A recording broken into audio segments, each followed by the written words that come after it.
Ouais, vas-y, fais.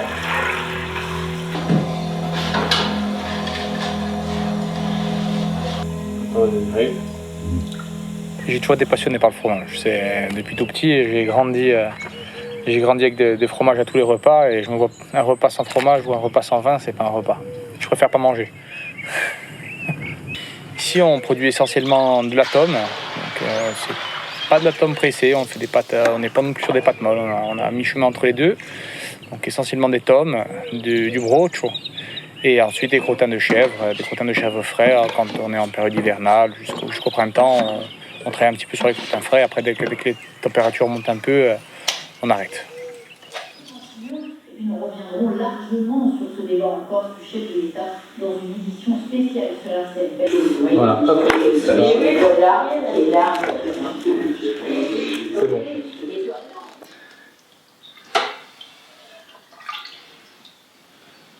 Casse pas trop vite. J'essaie de casser ça doucement. Une certaine homogénéité dans le cahier, que ce soit, il n'y a pas des morceaux trop gros qui restent. Tu vois, il y en a encore un peu. On va les casser. Plus tu vas le casser fort, tu vas vraiment le battre. Et plus tu vas envoyer de matière grasse vers le broach. Et plus tu vas le casser délicatement, plus tu vas faire en gros, tu vas faire un meilleur fromage, mais un broach un peu moins bon. Voilà, un peu plus sec. On essaie d'être entre les deux, d'avoir un bon fromage et un bon broach.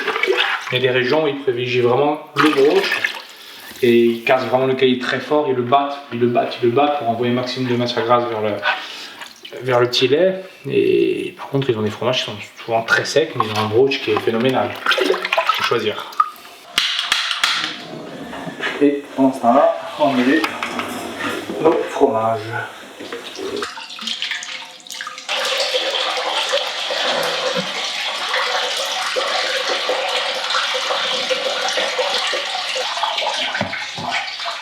Alors c'est pas des paniers, ça s'appelle des cajades. C'est du jaune de mer. Donc on a du mal à trouver, il y a plus grand monde qui les fabrique.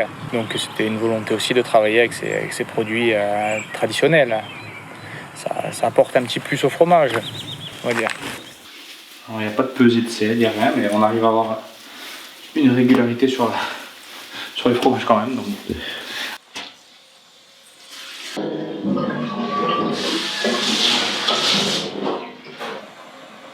Encore un peu.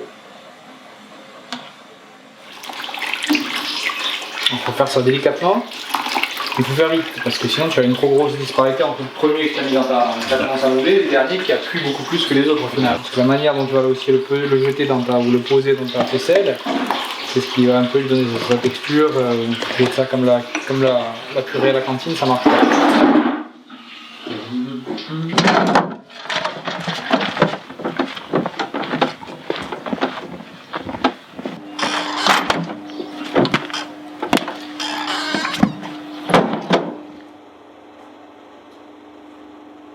J'aime les fromages qui ont du goût, pas trop prononcés non plus, pas des fromages trop forts.